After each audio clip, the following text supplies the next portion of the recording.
Thank you for joining me today to talk about another list of 90s cool movies. I was blown away by the reception that my last video, The Best of 90s Cool, got. I'm so happy that there are so many people who love these movies as much as I do. These movies remind me of a simpler time in life, and it's always so much fun to go back to them. But as someone who grew up watching these kind of movies, unfortunately, they aren't all great. Finding a bad 90s cool movie is like finding a needle in a needle stack. And I'm not even counting the many awful no-budget indie movies in this style. I think there's a few reasons this happened. To start with, a lot of bad movies in this genre just tried to be as cool as possible without any regard for storytelling. They also came at the dawn of CGI. CGI is great when it's used tastefully, but as we quickly realize, just because something can be put on screen doesn't mean that it looks good. And lastly, after the success of The Matrix, many soulless, uninspired copycats tried to jump on the trend, and it really diluted the style. With that said, even the bad 90s cool movies are mostly fun. Emphasis on mostly. Watching the movies on this list was like 70% laughs, 20% boredom, and 10% suffering. So let's get into the list. Keep in mind that we're talking about movies with the 90s aesthetic, with the leather, sunglasses, and so on, and not movies that were released in the 90s. And here are some movies that barely kept their head above water, my dishonorable mentions. Doing time on the rock.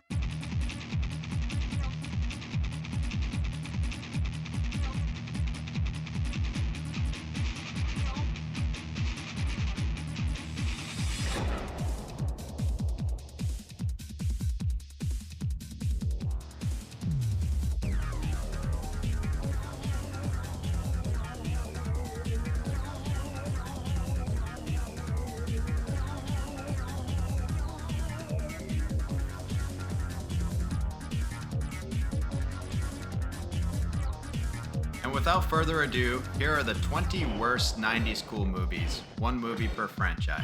Number 20, Bulletproof Monk, 2003.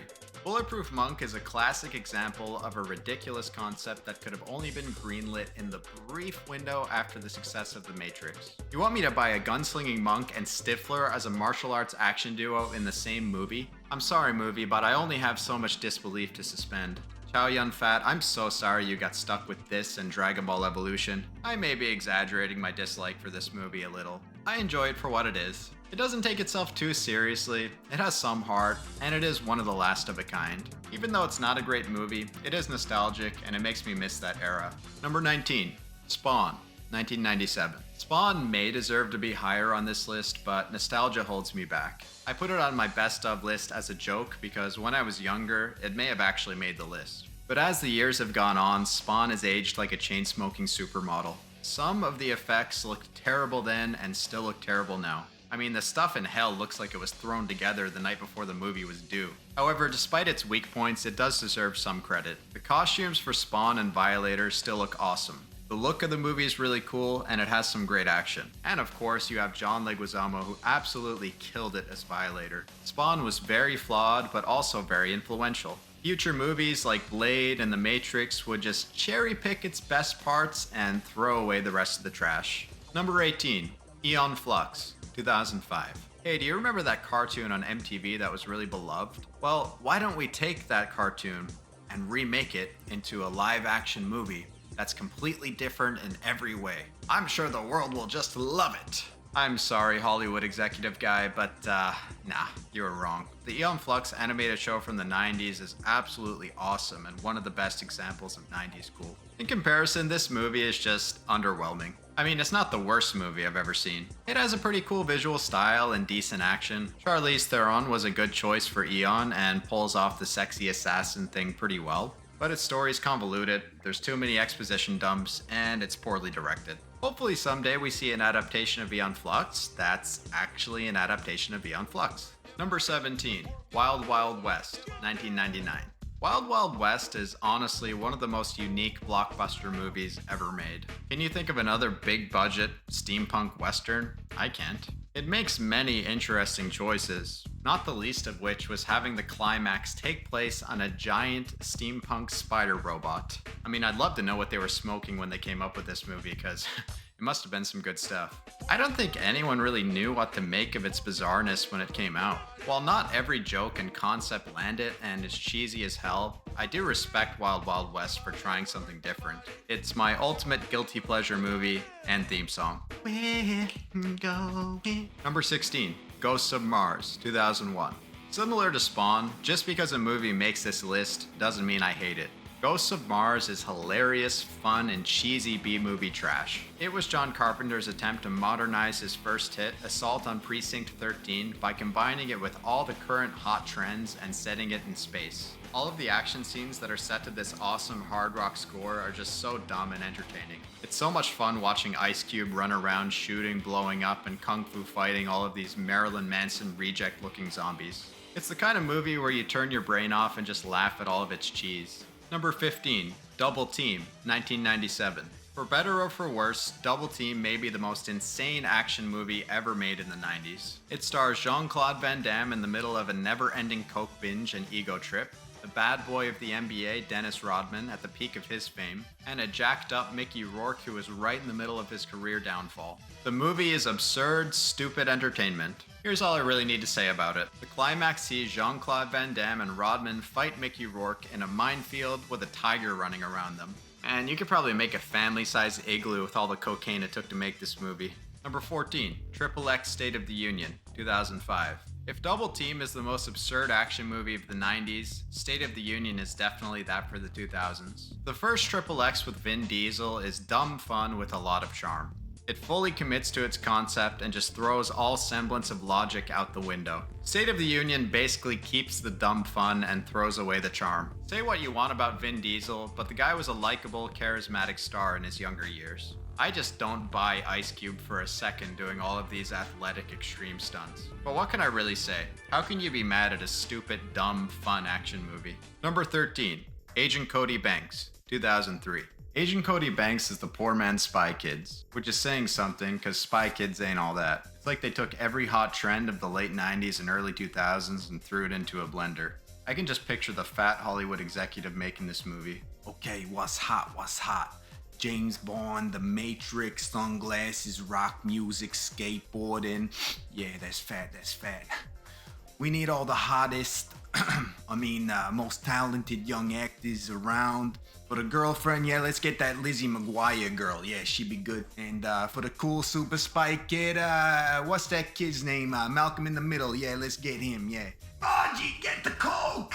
Number 12, Ultraviolet, 2006. If you want to pick one movie that killed 90s cool, Ultraviolet may be a good contender. Written and directed by the same guy who made Equilibrium and starring Mila Jovovich, it should have been awesome. Instead, it's a woeful neon bucket of missed potential. It has some of the worst visual effects you will ever see. I'll give them some credit for ambition, but clearly the director's vision grossly outweighed the production's budget and capabilities. Some of the CG is on first season of Beast Wars level. There are some bright spots. I do like its stylized world, and the sword fights are really cool. I think there's a good movie buried somewhere deep in here. If they scaled back the scope of the production, maybe it could have been a proper spiritual successor to Equilibrium. But as is, just look up the best fights on YouTube and skip everything else. Number 11, Mortal Kombat Annihilation, 1997. Mortal Kombat Annihilation was the first funny bad movie that I ever discovered on my own. This happened when I did a double feature of Mortal Kombat 1 and 2 when I was in junior high. I liked the first one for the fun, cheesy action movie it was, but Annihilation, oh man, I just couldn't stop laughing. To start with, the recasting of all the characters was hilarious, especially Johnny Cage, who looked nothing like Johnny Cage from the first movie. And then he gets unceremoniously killed in the first 10 seconds of the movie, and from there on out it's just a riot. It feels a lot more Power Rangers and nonsensical than the first one. In a vacuum, some of the fights and characters are cool, and the music as always kicks ass, but trying to make sense of the plot is like trying to put together a puzzle set during an earthquake. Number 10, Dracula 2000. God, what year did that come out again? I have to check my notes. 2000, right. At the turn of the millennium, there was nothing cooler than putting 2000 in a title, save for the letter X and replacing S with Z. A Dracula movie in the Y2K era could have been great, but Dracula 2000 is so lame. The only fun I had while watching it was figuring out what movies I knew the cast members from. The cast in this movie is just filled with a who's who of that guys from the early 2000s. Sick Boy from Trainspotting? Oh man, I love that guy. Oh yeah, and there's the guy from Scary Movie. He was in everything back then. That guy had a hilarious cameo in Not Another Teen Movie. Oh man, and it's Hyde from That 70s Show. Okay, next movie. Number 9, The Mod Squad, 1999. Jeez, between this, Wild Wild West, and another movie later on this list, 60s TV show remakes had a rough go in the 90s. The Mod Squad may be the most barely watchable movie I've ever seen in my life.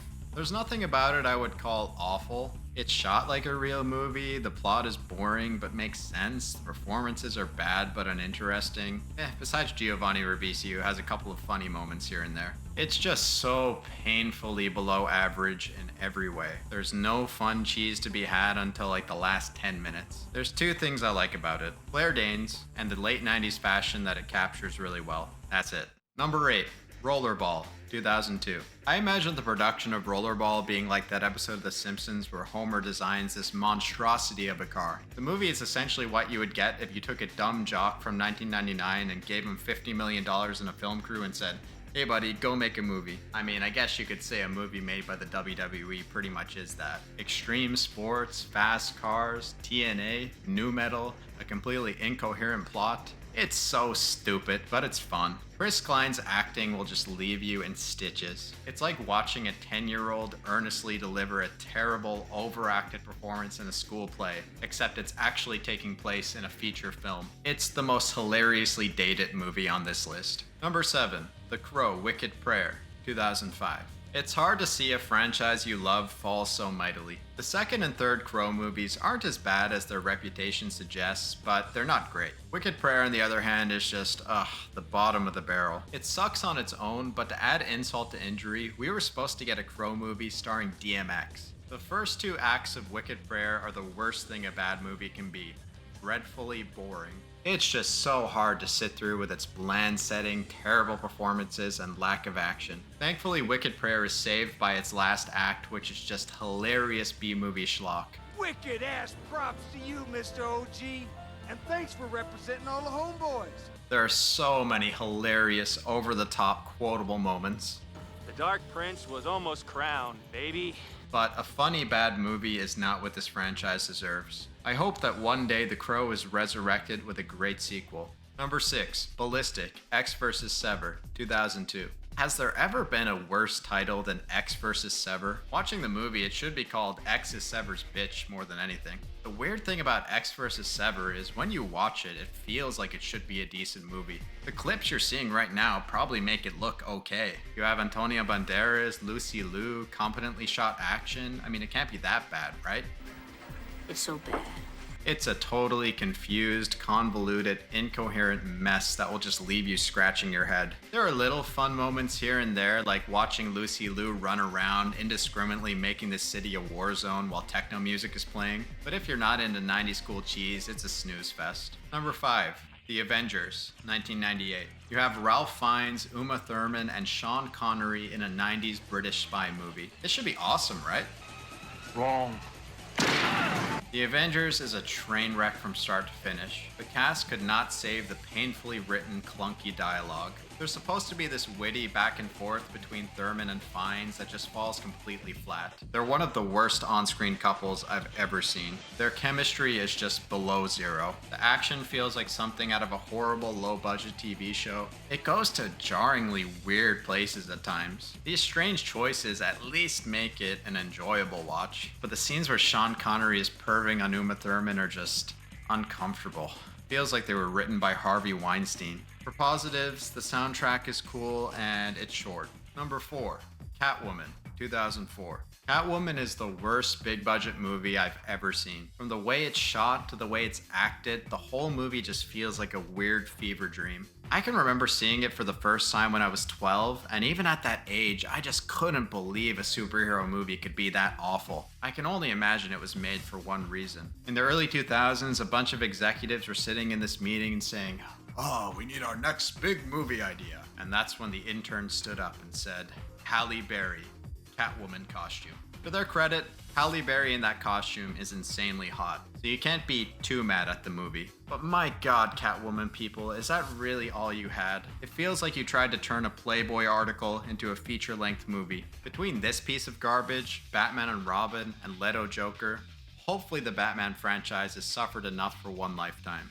Number 3, Highlander The Source, 2007. There should have only been one. How the Highlander franchise kept getting sequel after sequel based off the success of one good movie is just beyond me. The other Highlander sequels are bad, especially Highlander 2, which is an instructional video on how not to make a follow-up to your successful first movie. But somehow, some way, The Source took the franchise to new depths of awful. It looks awful, has terrible acting, but maybe you could forgive that since it's a TV movie. What you can't forgive is the terrible plot that spits in the face of the series lore and the fan base so hard that it's best to just forget the movie even exists. Number 2, Alone in the Dark, 2005. Just like every other Uwe Boll movie, Alone in the Dark is insultingly awful. There are some funny moments here and there, but more than anything it feels like an insult of your time and intelligence. The Uwe Boll movies had a simple formula: find past their prime but well-known actors, a fairly recognizable horror video game franchise, and package everything together into a pile of trash under the name of a movie to fool consumers. I pity any poor person who saw this on a Blockbuster shelf and thought, "Oh man, Alone in the Dark, I love that game. This will be awesome." Betrayal! What? Betrayal! Betrayed me! Yep, that's exactly the feeling it leaves me with. This movie left a stink on 90s cool and video game movies that is not fully wafted away. And now, thankfully, we come to number 1, and my suffering is over. Number 1 on this list is special to me because it's a movie I never heard of before, and it made sifting through all this garbage just totally worth it. The number 1 worst 90s cool movie is Invincible, 2001. If you love 90s cool, Invincible is the peak so bad it's good movie of the genre. When I found it on IMDb, I thought it might be too easy of a target since it's a TV movie. But then I looked at that poster. Starring Billy Zane straight off Titanic. Produced by Mel Gibson and Jet Li in 2001. We're not talking about 2023 Mel Gibson. This is Mel Gibson, like the superstar actor Mel Gibson, who is just about to become the superstar director Mel Gibson with Passion of the Christ. And in that window, somehow he produced this piece of garbage. It may be the most embarrassing thing sober Mel Gibson has ever been associated with. And Jet Li, who is right at the peak of his career too. With this movie, you almost have to see it to believe it. I'm gonna save all my best jokes for a full-length video because a short little blurb here will not do it justice. Suffice to say, it has it all. The leather, the techno, the sunglasses, the pseudo-philosophical BS. It even has multiple mid-air katana fights. Invincible gets my honorary distinction of being 90s cool trope the movie. It's everything about 90s cool done hilariously poorly. If you ever needed proof that this trend was a thing, this movie is it. And if you want more proof that 90s cool was a thing, there is so much more to talk about. The movies are just scratching the surface. You still have video games, anime, TV shows, I mean the list just goes on and on. And trust me, I plan to milk it all. So if you're interested, please subscribe to join me for more 90s cool discussions and other ideas. Catch you guys on the flip side. Peace.